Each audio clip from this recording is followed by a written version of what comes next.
You got me. All right. Hey.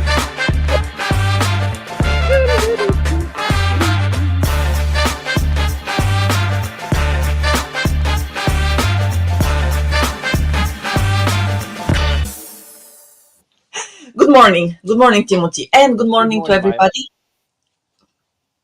Good morning also to everybody watching us on LinkedIn, YouTube, probably on Facebook as well. It's a pleasure to have you with us. And, well, it's a pleasure to welcome Timothy once again, who is reporting from somewhere in Tokyo this time.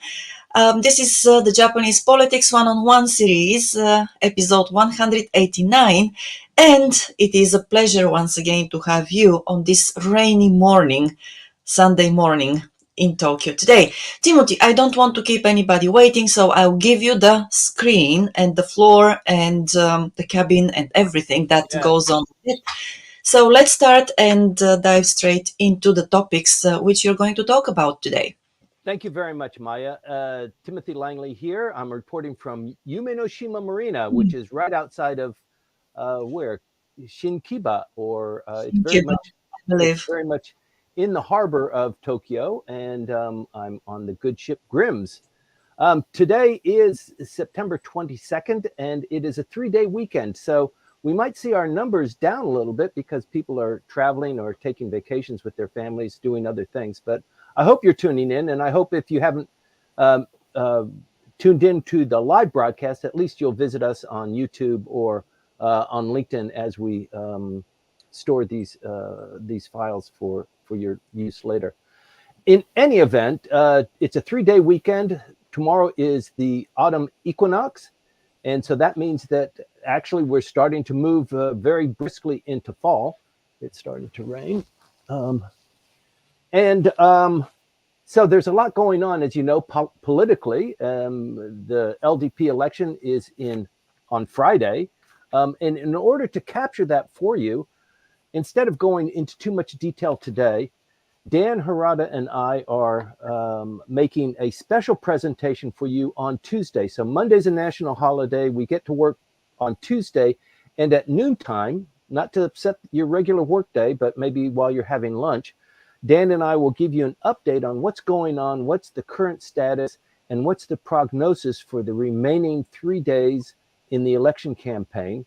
And that will be very powerful. And then on Friday, the election, and next week, depending on the appetite and the feedback we get from you, the audience, Dan and I might revisit the issue and tell you then, now that we know who the prime minister is, now we will probably know who the cabinet is and what's going to be happening in very brisk order. So that's very important. We're not going to get into that too much today, but as important as what's going on in the LDP elections is what's going on after that. But in other news, the Constitutional Democratic Party ends their election campaign tomorrow, and then the vote is on Tuesday. And so we will know who the Constitutional Democratic Party leader is then. The import ban of the Chinese on Japanese food stocks, fish food stocks, and things that are gathered from the oceans are being rethought by China. And also, it's not just China, but Russia is following in their footsteps too. Excuse me. I've got rain coming in.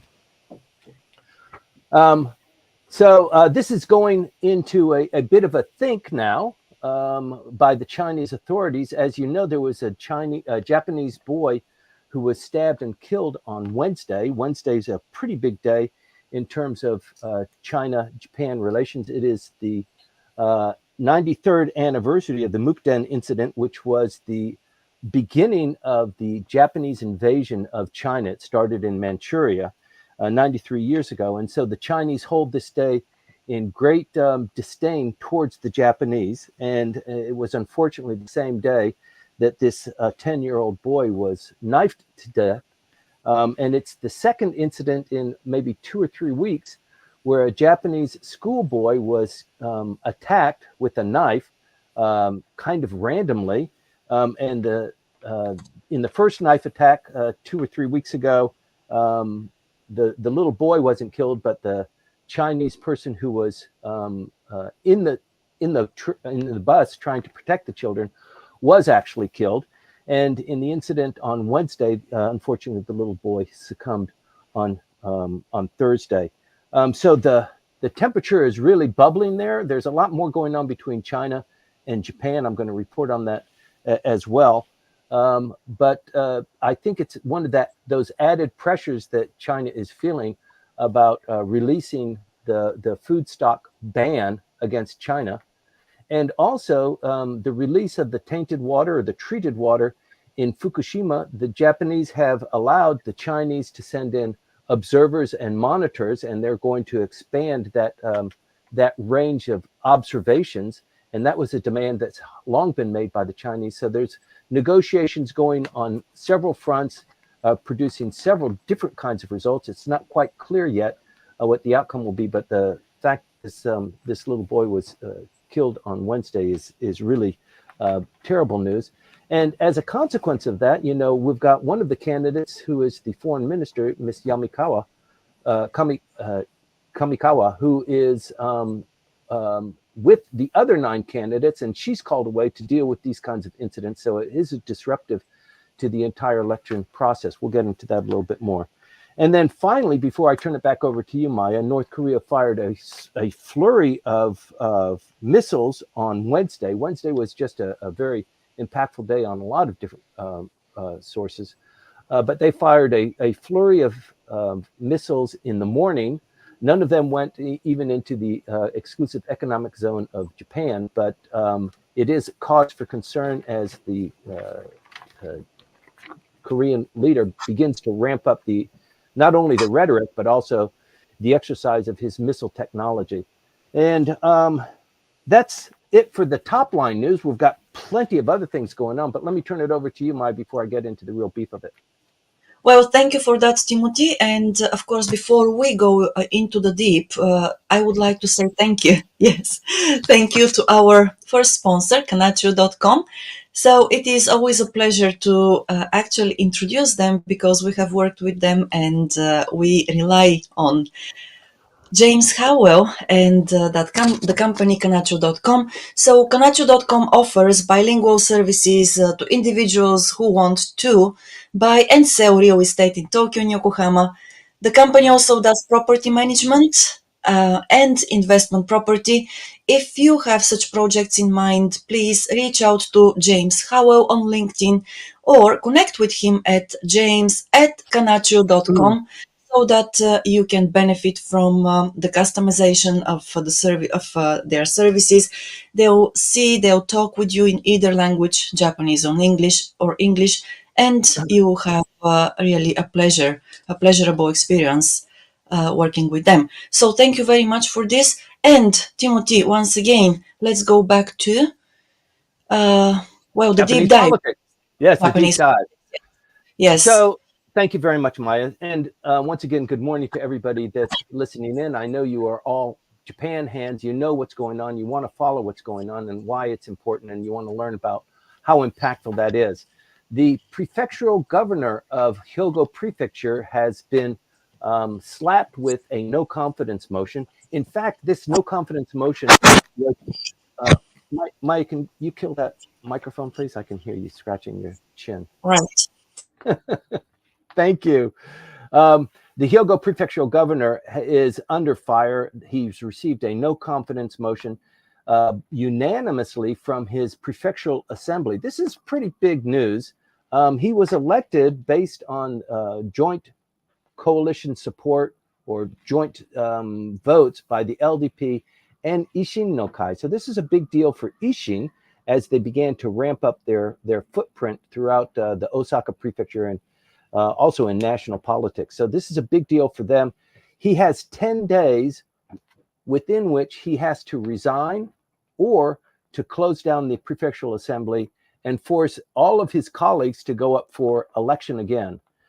This has happened, a no confidence motion has happened 10 times in Japanese post-war history, where the governor has been served a no confidence motion, but in no instance has a prefectural governor actually close down the prefectural house in order to kind of readjust. So what would happen is the entire assembly would go up for election. The members would reassemble. They would have to elect a new governor. And if that governor is elected again and another no confidence motion is required to kick him out. So it's very tenuous. It's very costly. There's a lot of I don't know. There's a lot of consternation. I think there are a lot of people that can feel for the governor coming into a position that had been dominated by his previous predecessor, or by his predecessor as governor for probably 3 terms. And he's the new kid on the block, and everybody likes the way that they're doing it, and they don't like the way that he does it. And it's just generated a lot of controversy. He's likely going to stick to his guns, but with this unanimous no confidence motion, it looks like the die is already cast. We'll know within the next 8 days or so, including this 3-day weekend, which is probably a relief for him. But he is very much in battle, and we expect to see some motion there. A Chinese aircraft carrier has come into not quite Japanese waters, but it has come through Okinawan, between Okinawan islands for the first time.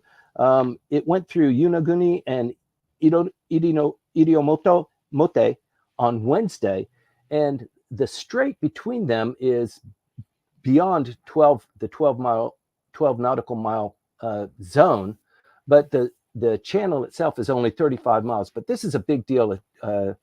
An aircraft carrier doesn't ever travel by itself. It comes with a flotilla of other support vessels. So to have a Chinese aircraft carrier go through the waters like that, it's just very provocative. And as you've been following us reporting on it, Chinese surveillance aircraft circled the entire archipelago maybe 2 weeks ago. I reported on it last week. And then earlier there was an incursion of an airspace over Japanese territorial space maybe 3 or 4 weeks ago. So this escalation just continues to ratchet up. It's very worrisome. And in the meantime, there's other developments going on. The Prime Minister is in Philadelphia for the Quad, India, Australia, Japan, and the United States. So he's there, a 3-day meeting of these leaders. You're not hearing a whole lot about it, but that's probably because it's President Joe Biden who is representing the United States, with the backdrop of Biden, of Harris, and Trump having their tit-to-tat and the election campaign going there. The decision will be made on November 5th, as you know. So there's a lot of dynamics going on in the Indo-Pacific, and not just that, but with China, Russia, the release of the Fukushima water, the consideration of the Chinese to relinquish that ban on Japanese food stocks, and hopefully the Russians would follow in lock order. But this is a pretty serious incursion. It's not actually illegal under international law, as the Chinese point out, but it is rather provocative. As you might know, Yonaguni is the westernmost island in the Japanese archipelago. Komeito is the coalition party with the LDP. They are in their campaign, or their convention, actually. It started this last week. And as part of their campaign, they have decided they're going to elect a new leader. And the new leader has been selected in traditional Komeito election policy. There is no contention there. They select who the leader is going to be, who's going to be number 2, and there are no other candidates. So Mr. Ishii, Keiichi Ishii, is the Secretary General of the Komeito, and he submitted his candidacy. It was accepted, and there are no other candidates. So their election campaign will go until Saturday of next week, a week from yesterday. Their convention stops the day after the LDP election, which is Friday this week. and Mr. Ishii will take over as the new leader of Komeito. We don't know specifically what that's going to mean with regard to the coalition, LDP and Komeito, but there's a lot at play here because we don't know who the leader is going to be of the LDP, and that's a critical feature of this coalition building between these two parties that are, some would say, strange bedfellows, but it has served its purpose over the last 20 years or so. So we're going to be watching not so much that. I mean, it's good that the Komeito are having their convention. We find out more about their policies and who's going to be doing what. But more importantly is the Constitutional Democratic Party, which is also having their election campaign. Their election campaign, the voting stops tomorrow, and they coalesce that. And then on Tuesday, when we come back to work, the leader will be announced. So we're looking forward to that. It looks like, let me see, you've got 4 candidates, as you probably know. Yoshihiko Noda, who was formerly the prime minister when the LDP fell out of power. Yukio Edano, who was the secretary general and also the creator of the Constitutional Democratic Party. Kenta Izumi, who was his protege, who was handpicked by him to replace him as the leader. He's in his 2nd term. He's trying to have a 3rd term, and it's becoming a little bit difficult for him when he's got these other heavyweights that say, "You've done fine, kid, but now it's my turn." There's another 1st term female who has also thrown her hat in. But in terms of popularity or in terms of likelihood, the toss-up is, and it's the same as with the LDP. There are 4 candidates. They will have a first round. If nobody gets 50%, then they get the 2 top winners, and then they have a runoff, and whoever gets the most votes there becomes the party leader. It's same with the LDP. Currently, Mr. Noda has, among the LDP, among the members of the Constitutional Democratic Party within the Diet, there are 136 of them. 40 of them have said, we're voting for Mr. Edano, and 30 of the 136 say they're going to vote for, I'm sorry, I mixed that up. 40 are for Noda, and 30 are for Mr. Edano. So it's a spread of 10 there. Mr. Izumi and Miss Yoshida both score at 20. So probably they're going to fall out in the first round. But it's not just the Diet members. As you know, it's the card-carrying members of the party that also hold a vote. So in that particular ranking, even though Mr. Noda holds sway with Diet members, Mr. Edano seems to hold more sway with the rank and file members. So we will see what that shakes out to, but it looks like Mr. Noda is in the lead, and we will know that answer on, we'll probably know it tomorrow, but the results and the announcements will be made formally on Tuesday. And if you're watching the news, you know that the Bank of Japan governor, Mr. Kazuo Ueda, was in the hot seat on Friday, talking about the policies that he will pursue over the next term. So they have these policy meetings on a frequent rotating basis, basically every month, talking about the yen, talking about what the economic policy, the interest rate is going to be. Right now, based on what he said yesterday, he's going to hold firm. And the reason why he said he's going to hold firm is because there's so much instability in the global economic situation, and also with yen-dollar volatility.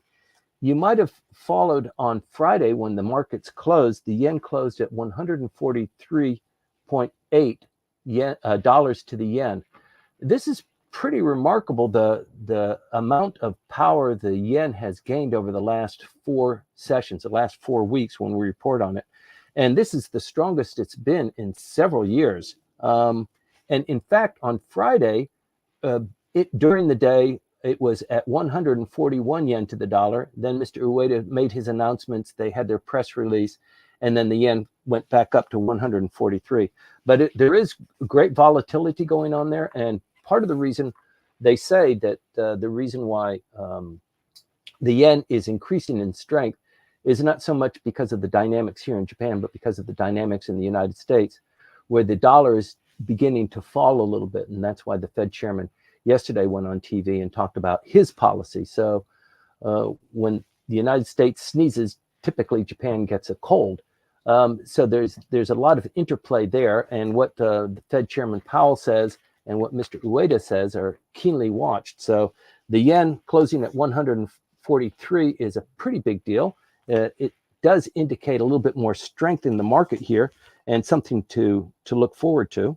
Let me see what we've got with regard to overseas visitors. This is a favorite topic of ours, Maya. Japan exceeded their overseas visitors. They had the largest record this last month.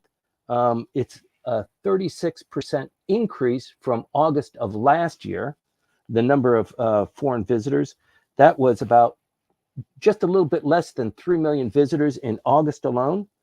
Let me see. This is 16.9% up from August just before COVID. The August that before COVID hit, the numbers were down, and the numbers that we have here, almost 3 million, are almost 17% greater than at that point in time. But this is 7 months of 3 million or higher. This is the first month that it dipped down below 3 million. So for the last 7 months, it's been at least 3 million. And this last month in August, it was just a bit less than that. And they attribute that to the weather that we had. There were a couple of typhoons that came in and disrupted the air travel. And that's what they attribute it to. But let me see. Grand total is 24 million visitors in Japan in the first 8 months. So that's pretty astounding. The other astounding thing is that the number one country providing visitors to Japan was China. They doubled the number that they had in August of last year. So there has been some relaxation of travel restrictions of Chinese coming to Japan. And they were at 748,000 visitors just this last month. South Korea came in second at 612,000 visitors. Then Taiwan, Hong Kong, and then the USA in that order. On the other end, Italy and Spain were the highest percentage jump of all countries that came in. So apparently somebody is doing something in Italy and Spain to promote travel to Japan. And so those numbers are reflected there.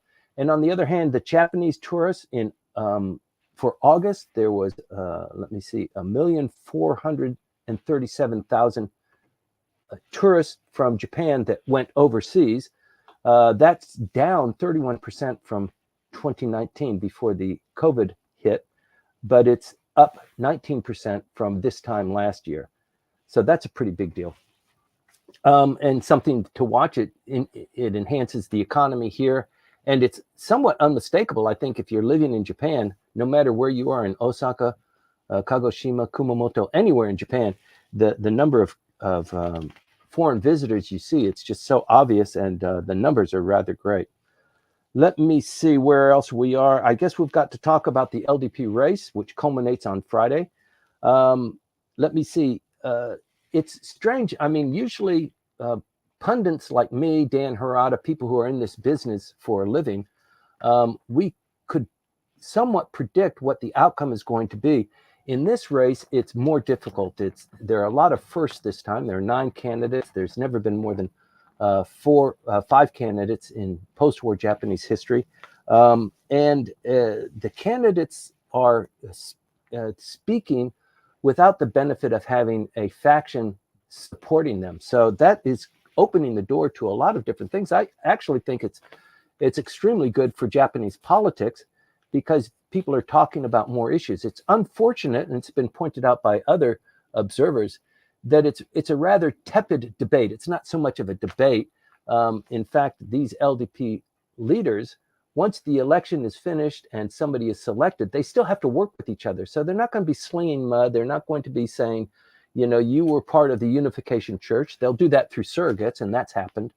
But they won't be too pointed in their comments. So it is a little bit like as John Newfer said, a little bit like cold pizza. So the dynamics and the excitement, it's somewhat there, but the travel between all of the country, they went to Okinawa, they went to Shimane, they went to Osaka. Those individual prefectural trips that are supposed to appeal to the rank and file LDP members has come to a close. And now we move into another session, which is 3 live streamed debates on policy, and those begin today. There'll be 3 of those. So we've got today, tomorrow, and then 4 work days before we get to the election on Friday. And currently, this is, I think, somewhat surprising, and I don't think it'll stand for long. I suspect that there'll be a lot of jockeying in these next couple of days, but Shinjiro Koizumi is looking like he's standing in the first pole position. Takayuki Kobayashi is in second, and Yoshimasa Hayashi, who is the current chief cabinet secretary, is in third. And that ranking is just based on the number of Diet members who have said, yes, I'm voting for him. So that spread, and it's not definitive, it doesn't really tell you everything, but it's just the lawmakers. There are 368 LDP lawmakers who are making a vote. Of those 368, 58 have stepped out and said, I'm voting for Koizumi. 46 have said, I'm voting for Kobayashi, and 40 have said, I'm voting for Hayashi. But you've got Shigeru Ichiba, who many people thought would be the front runner at this point in time. He's got support from 34 Diet members, and Sanai Takaichi has 31. But the fat lady hasn't sung yet, and there's still a lot of distance there. She is actually doing incredibly well. She, as you know, is on the far right-hand side of the conservative wing of the LDP, and you're finding out more about her. She's talking about, what she'll do when she becomes prime minister. She's lambasting the Bank of Japan on their policy and on the economy. But Koizumi is doing the same thing, and also Kobayashi is coming out. Many people are pointing out the Unification Church. This just came up as an issue just this last week. What about the Unification Church and how the Abe faction was knee-deep in supporting the Unification Church, and we have never settled that out, and part of that is actually true. So there's still a lot more to be decided there, and I think it's going to get to be a little bit hotter. We'll see, but please tune in on Tuesday to Dan Harada and me talking about it in a little bit more detail, and a little bit more depth, and plus we'll have the benefit of 2 more days. But every day is different. Every day it's changing, and that's why I'm not going to spend that much time on it. Let me see, where are we now? I'm going to wrap this up pretty soon, Maya, but not without talking about, probably many people are not aware of that, but the United States and Japan entered into an agreement a couple of months ago where they would have a joint office in Tokyo to deal with the self-defense forces and the United States military joining and operating in a joint fashion. So currently there's the status of forces agreement between the United States and Japan.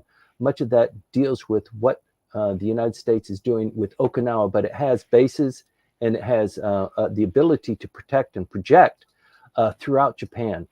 But the current agreement, and I think much of it was sealed at Camp David when Mr. Kishida visited Joe Biden maybe almost a year ago. They're going to set up a joint operational office here with the Pacific Command in Tokyo, and the Japanese self-defense forces, led by 3 generals, will have operational control of U.S. forces. So that's a big deal, if you can imagine that. That first working group meeting was held on Friday, and they will have an operational command of U.S. forces in Japan, probably in. It's going to take a while to get the logistics up, but they will have an office, and you'll notice an increase in the flag officers in Japan, in Tokyo mostly, where they're staffing the Joint Command office here. So there's always something going on. What's going on with the Chinese flying, not flying, but having the aircraft carrier go through between the Okinawan Islands and the Chinese aircraft circumnavigating the island. There's just so much going on here.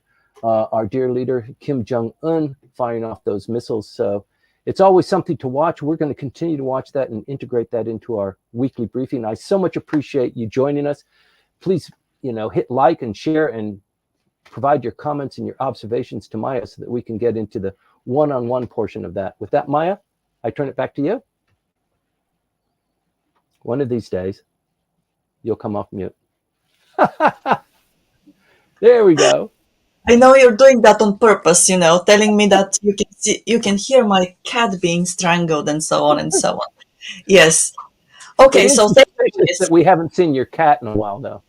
No? Oh, she just got down off the desk here. Okay. She's listening to you all the time, and sitting on my mouse as well. Okay. Yeah. Yeah, exactly. But she's a clean cat, so that's okay. Oh, okay. Too much detail. All right. So thank you very much for the details, Timothy, about all these topics. Before we continue with the questions and answers, we've got some of them on YouTube, also LinkedIn. I would like to say thank you to our other sponsor. So that is, okay, just a moment, you disappeared. All right, so thank you very much to Houze Inc. and Hana Urushizawa Howell. It has been a pleasure to work with you as well. And to everybody who is new to our podcast, or even if you have heard this before, please hear it once again. So Houze Inc. offers bilingual services in Japanese and in English in custom home design, construction and renovations. In addition to that, they do also commercial building construction. To benefit from their services, please connect with Hana Urushizawa Howell on LinkedIn, and her contact details are also in the description of the video on YouTube. You're not going to regret this. They are very attentive to their customers, and they will be happy to work with you. So thank you very much for this break, Timothy, and to everybody who is listening to us, connect with Hana either on LinkedIn or through the contact details in the description of the video on YouTube. So, and let's continue with the questions and answers. Timothy, thank you very much again for being so patient and for preparing for these briefings.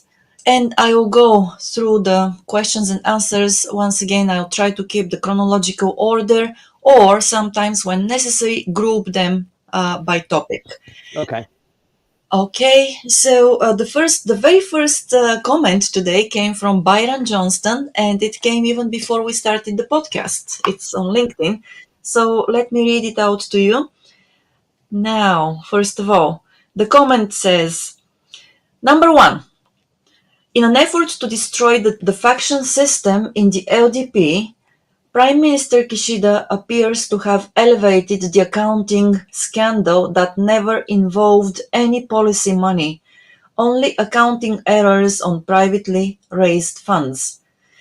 This has become a major issue that must have baffled the public and angered the LDP members. One can argue that Kishida himself paid the highest price.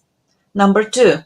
Therefore, one can ask if suspensions and even expulsions are warranted for such a matter. My question is, then, is it likely that all such punishments might be rescinded by the incoming LDP president in the interest of party unity, or at least selective removal of suspension on people like former Minister Nishimura, who is not known to be financially corrupt? Yeah, so that's a great observation and a great question. So it actually goes two ways. You've asked, is it possible for an LDP party leader to be elected and then become prime minister, and to say about that kickback scandal, in order for us to coalesce more as a party, I'm going to rescind the punishments that were handed out to these people that took the money and put it in their pocket and didn't report it as a tax income. I think that would cause a firestorm. And don't forget that as soon as we have the president of the LDP selected, and he becomes prime minister, probably a week from today.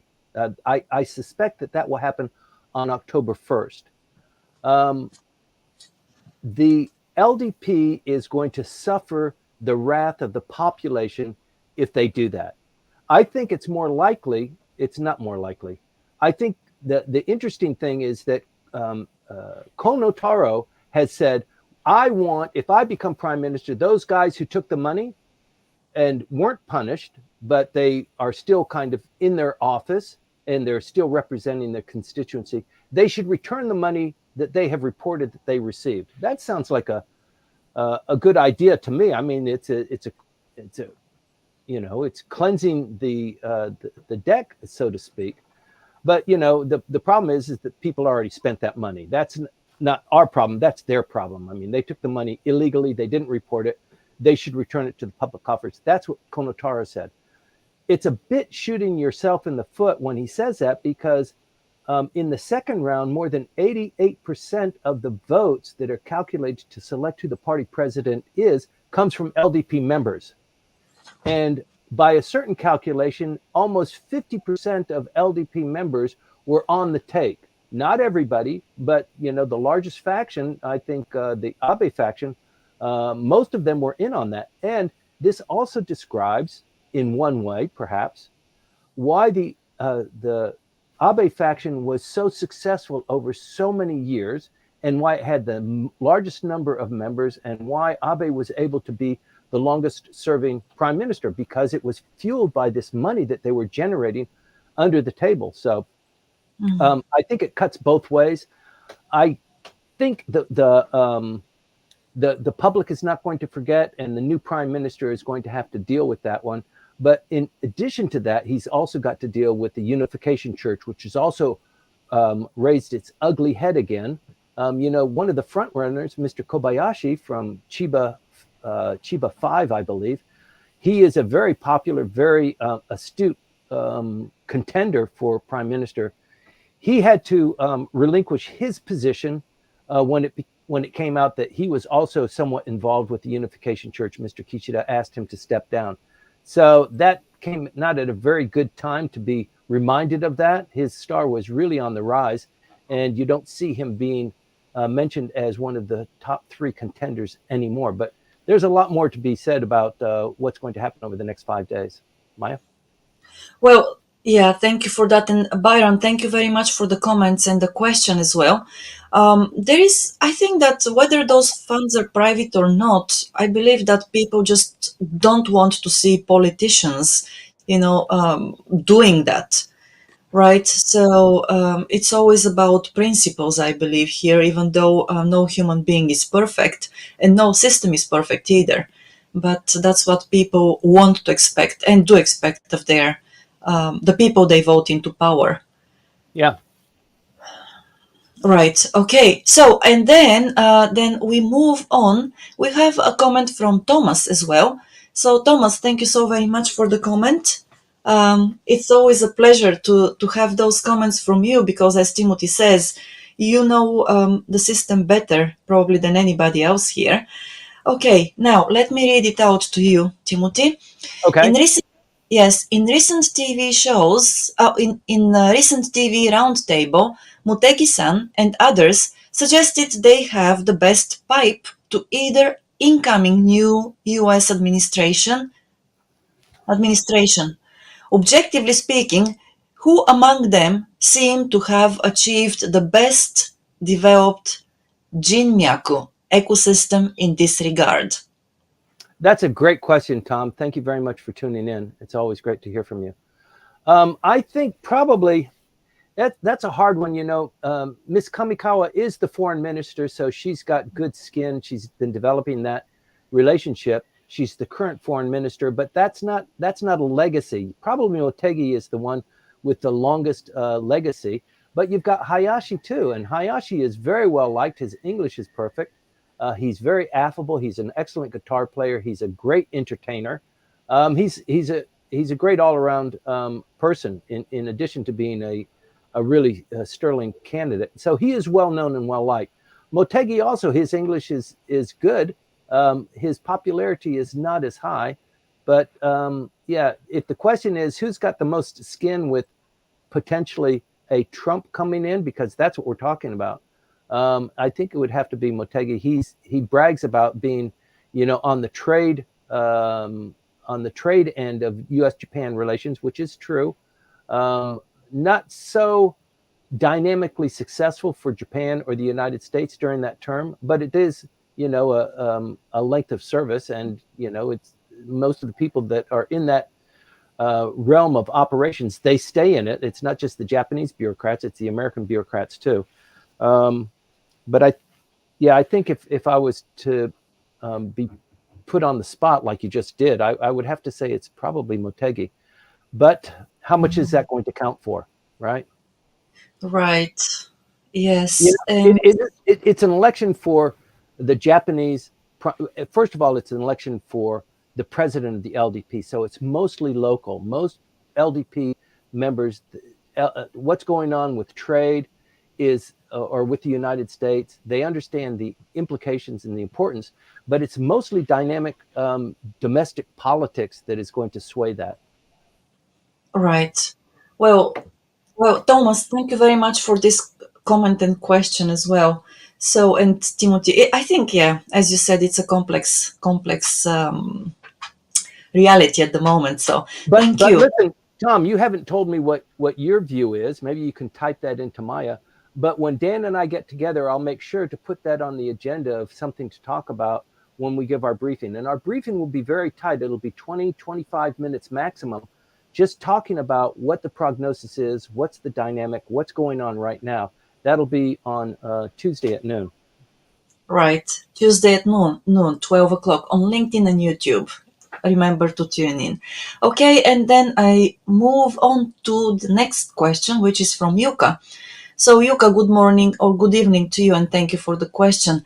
So, it starts with a love letter, actually. I love Timothy's background, but my question is, on September 4th, the LDP issued a notice banning the mailing of documents and other materials to ensure cost-effective leadership race. However, Ms. Takaichi sent out over 300,000 leaflets to LDP members, leading to criticism of her actions as unfair. Recently, the LDP announced it would not take disciplinary action against Ms. Takaichi for violating the rule. While this may not be a severe offense, the party's decision not to reprimand its members for such actions could contribute to Japanese citizens losing confidence in the LDP. Question mark, question mark, question mark. Yeah. Wah, wah, wah. That's what I say. So it's kind of similar to the Chinese aircraft carrier passing through the Okinawan island. It's not formally a violation. It makes you mad. It's provocative. But with Sanai Takaichi, she is a very clever politician, and she probably knew that she was going to be a candidate. She was still scurrying around at that time to secure the number of endorsements, 20 endorsements. But it wasn't illegal. At the time that she did it, it wasn't illegal. It was something that had been planned. This sort of thing takes months in the planning. It's not something you just slap together. And I think it's just people crying over spilled milk. She jumped the gun a little bit, but no harm, no foul. I mean, people are mad about it because they didn't think about it, and she benefited greatly as a result of that. But yeah, I would just let that one pass. But people are going to complain about a lot of different things just because it makes for good news. But I don't think that's a valid reason to criticize her. And by the way, she did escape any censure from the party. And I think people understand. And people are, if it's not illegal when she did it, and the indications were at the time it wasn't going to be illegal, she did it. And so they're criticizing her because the after effect is so large that she was able to reach out to the LDP members, the rank and file, in a very effective way. So kudos to her. Yeah, and also we have been trying to find out the breakdown of the membership, LDP membership by age, and we haven't been able to do that yet. But, well, It is, I think it is quite safe to assume that a lot of the members are actually people who value the paper, still, information that is printed and not Yep. sent by email to them, right? So they're in that age bracket. And well, it's really interesting because she sent out those 300,000 leaflets. At the same time, what we know also is that the membership will be voting for the next PM or president, first president of the LDP, through postcards, right? Which is Right. also an interesting dynamic because they're trying to cut down, the costs for paper and printing materials and so on. But at the same time, the party is expecting about 1 million postcards to be sent to the headquarters so that they could actually count the votes for the next LDP president. So this is a very curious detail, and I wonder how it might actually, play out. Because when you have to count so many votes on paper, it's a kind of an arduous task. So, Timothy. Yes, it is. But people know this, and they've gone through this process before. If you're going to vote by mail, they will send you a postcard. In fact, I think the 1.5 or so million LDP members already have received a postcard, but they have an option. They don't need to do it by mail, but if they do it by mail, they need to do it a day in advance of the collection of the votes so that their votes can be considered. But they can also go and verbally and physically vote in their chapters in their various regions. So there are other ways to do it, but I don't think a telephone call is going to do it. You have to show up and actually authenticate. Right. But yes, it's, counting that many, it's probably not a million postcards, but it could be. But counting that and the administration of that is, yeah, it's got to be a logistics nightmare inside the LDP. Right. Okay. And then we have an answer from Tom. He says, I think the LDP person with the closest connections may well ironically not be in the current race. For example, Mr. Aso.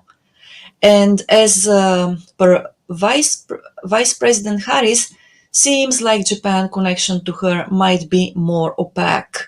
So, Yes. for example, in this case, maybe Takaichi or Kamikawa. Mm-hmm. Yeah. Right. Yes. Yeah. I think most professionals, even though Kamala Harris was vice president, they're not developing inroads to the vice president's office until, I mean, nobody knew that she would be a candidate for Mm, president, 3 months ago.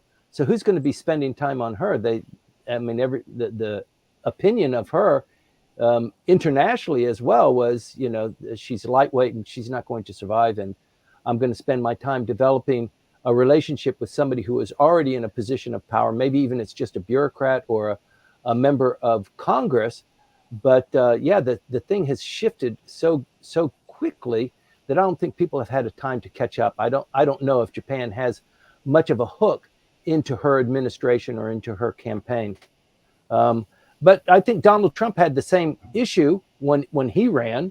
Nobody knew who he was, and as a consequence of that, Shinzo Abe made a beeline to him as soon as he became the candidate for president and met with him before anybody else did. So mhm.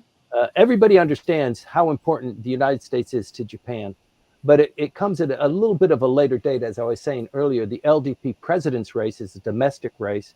And then the election of prime minister is has a little bit more of an international flavor to it. But I think mostly people aren't concerned about any of these candidates with their relationship with Kamala Harris or Donald Trump. But yeah, I think of all the politicians, clearly Taro Aso has the depth. I mean, he's deputy prime minister, former foreign minister, the longest serving foreign minister. Um, Actually, he wasn't the longest serving foreign minister. He's the longest serving deputy prime minister. He's still deputy prime minister through three administrations, actually, through the Abe administration, through Suga's administration, and through the Kishida administration. So he is a force to contend with. And I think he can sway, meow, I think he can sway the vote when it comes to round two. And so that's really the key to what we're going to be talking about, Dan and I, on Tuesday. It's in the second round, how the politics is played out and the role of not just Suga and Aso, but also Mr. Kishida, who is being very quiet during this election phase. But he's going to come out of the bushes, I think, come Wednesday, Thursday, and then the vote is on Friday. Right. Okay, so I have a question to you actually, and it somehow relates to what you just talked about, but it's still different. Well, we know that Mr. Kishida destroyed the factions, or most of them. So now we've got only Mr. Aso's faction remaining in the LDP. And we have talked about this before, that humans are social animals, and those people, they still continue to congregate based on the factions which they belonged to before. But then I have seen, some opinions, observers' opinions online that they say that even though the factions are first, they have been formally dissolved, they might reappear in some a different shape, right, after Mr. Yeah. Kishida steps down. And other observers at the same time, they think that maybe, for the LDP to really, really become a new party, like to be, to get that fresh air and new appearance, actually, it has to also get rid of the kingmakers. And we know that the kingmakers in the past, they were actually the faction leaders, right? Now, the factions have been officially dissolved, but we still have the kingmakers there. Yes. So what is your, take on this? And what do you expect to happen? And I'm asking you, of course, with the full awareness that it's very difficult to predict the future, but still, we can extrapolate and probably get some idea about what might happen after Mr. Kishida steps down. Great. So thank you. With that levity that you have granted me, I thank you. Um, it's true that Mr. Suga and Mr. Aso, to maybe a slightly lesser degree, Mr. Kishida, Hmm. do wield considerable power, and that power will become more obvious in the second round when a lot of horse trading. It's already going on right now. But let's say, for example, that whoever is being supported by Mr. Aso becomes president and then prime minister. I think it would be in Mr. Aso's interest to say, no more factions. We're not going to have any more factions. We're just going to keep status quo. Oh, by the way, my faction is still existing and we never disbanded, right? So now they become the top of the pyramid, undisputed top of the pyramid. And so it depends on who is actually going to become prime minister and leader of the LDP. If it's Koizumi, many people say if it's Koizumi, it's a perfect opportunity for Mr. Suga to be in the background controlling things, because obviously, and it's become more and more apparent as more debates come out, Mr. Koizumi doesn't have the experience. He doesn't have the breadth. He has ideas. He has dynamism. He's got a good online presence. He looks good. But I think it would be a role for Mr. Suga and Mr. Suga's lieutenants to play a very central role in how the government will be run, because Mr. Koizumi, I think of all of the candidates, is the one that has the least amount of experience. But boy, he's ranking up there very highly in terms of candidates. So it could be Mr. Koizumi with Mr. Suga in the background. So Hmm. that tells you that the kingmakers are still going to be kingmakers, and they'll probably be even stronger and more entrenched. By the way, we already know that Mr. Aso is unlikely, if there is an election or in the next election, to run. He will probably turn in his badge and not run, but you Hmm. never know. But I think, and Dan and I will get into this more deeply on Tuesday, but I think very quickly there will be an election after the election of president, and then the selection among Diet members of prime minister a week from tomorrow, the cabinet being identified, and then there will be a snap election. So just one clarification. You said that Mr. Aso probably will not run in the next election. Do you mean if there is a snap election, so after this presidency, and then he might Yeah, actually give his badge? that's right. Oh, Yeah. right. But it will immediately put him out of the game. So, Yeah. Well, when you become prime minister, many people think you're the most powerful person in Japan, and that's not necessarily true. When you finish being prime minister, your power increases. So similarly with Mr. Aso, he doesn't have to deal with going to the meetings. He can just sit back in his easy chair, um, cock his hat, smoke cigars, and tell people what to do. And he's out of it. I mean, look at Mr. Mori. Mr. Mori ceased being the president and the leader of the Abe faction. He was prime minister. He gave up his badge, and look at everything he was able to do. He was able to insert himself as the chairman of the Olympic Committee. I mean, right. talk about a pork barrel. And by the way, talking about the Olympics, Dentsu was just fined an enormous amount of 300 million yen for the scandal that they were involved in. 300 million yen as a penalty. I mean, Mhm. I would take that deal at any time. You run the scam of the Olympics, you get all this money, and then you have to pay a little bit as a fine, and you have to fire one of the Dentsu people for that. So that just came out this last week too. It wasn't of such keen interest that I put it in the headline, but it is topical. Mr. Mori became more and more powerful after he was prime minister. So Mhm. Mr. Aso is not really going anywhere. I think he's probably just going to say it's time for new blood, and I'll let my son run, and then he will manage the political faction as well, and I'll just tell people what to do. Right. So we have a comment to on this topic from Seiichiro Manabe-san. So Manabe-san. yes, he has a question. Do bureaucrats want factions? Too many contact points is too much work for them. Yeah. Right. So the bureaucrats. So there's Manabe-san is. I just love you. You've been with us from the very beginning. You're always contributing. You always provide great insight. You're Japanese actually. You know that this pendulum swing. It used to be everything was dominated by the bureaucrats. When Meti was the juggernaut and controlling trade with the United States and everywhere, and all of these books were coming out about how powerful the bureaucracies were, and that swung over, and then the politicians wanted more of that power, and they removed it from the bureaucrats, and that swing has continued to go on.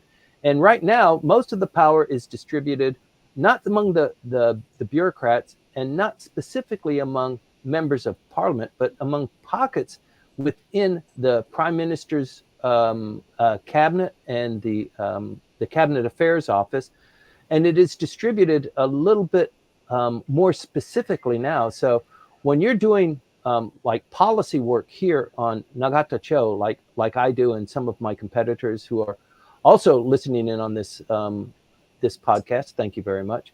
Um, you have to distribute your messages. Not so much the bureaucrats are always going to be involved. They are the technicians in the game of trying to figure out issues for your clients, but also it's the politicians, but it's also the machinery of the LDP and the power that has accumulated within the office of prime minister. So that process was started many years ago. Mr. Ozawa was central in that, and that's why they moved the prime minister's brick residence, which was designed and built by Frank Lloyd Wright. They picked it up and they moved it to the corner of the prime minister's residence, and then they built this massive edifice for the prime minister's office, 5 floors underground, 4 floors above the ground, maybe 500 people working there. That was all part of that design. So yes, it continues in lockstep. I see. Well, thank you for that question. And Manabe-san, thank you for the comment and the question as well. So, Timothy, it looks like we have gone through all the questions at this point of time. So, Okay. okay. I'm So, very happy to hear that. And Maya, can you just tell me, was my assumption right that because it's a 3-day weekend, the number of people who are tuned in is less than our normal audience?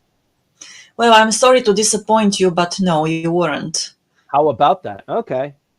Yeah, It must be the backdrop. it's the backdrop, definitely. Yes.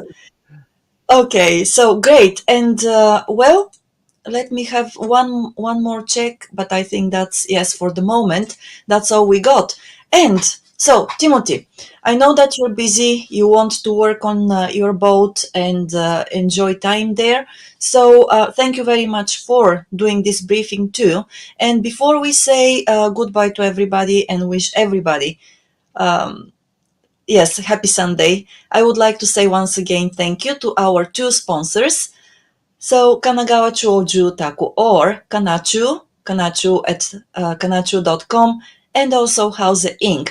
So if you are thinking about any projects in the field of real estate, please do not hesitate to contact with James Howell or Hana Urushizawa Howell. You'll find their contact details in the description of the video on YouTube, and you can always connect with them on LinkedIn. Thank you very much for that. Timothy, one last word from you. Yes, thank you very much for that opportunity, Maya. Don't forget to plug in on Tuesday at noon. You will get great insight into what's going to happen over the next 3 days after that and the election of LDP LDP President. But more to the point, I think what Dan and I are going to focus on is what's going to happen as a consequence of that and what is immediately going to happen with the new Prime Minister, with the new cabinet, and with an extraordinary diet session, the emperor coming in to open that, and what is going to be happening in the next maybe 2 or 3 critical weeks. And that's going to be really important. And as interesting as this period has been during the LDP election campaign, it's going to be very much more heated and keenly interesting. So please tune in. Yes, please do. And again, have a great Sunday. Enjoy the Monday here because it is another public holiday. So we hope that all is good with you and you also have a bright new week starting on Tuesday. Thank you, Maya. Dancing in Thank the you. background. I can see that. That's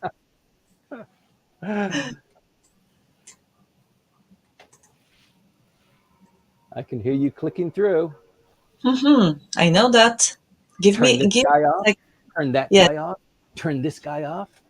Shut that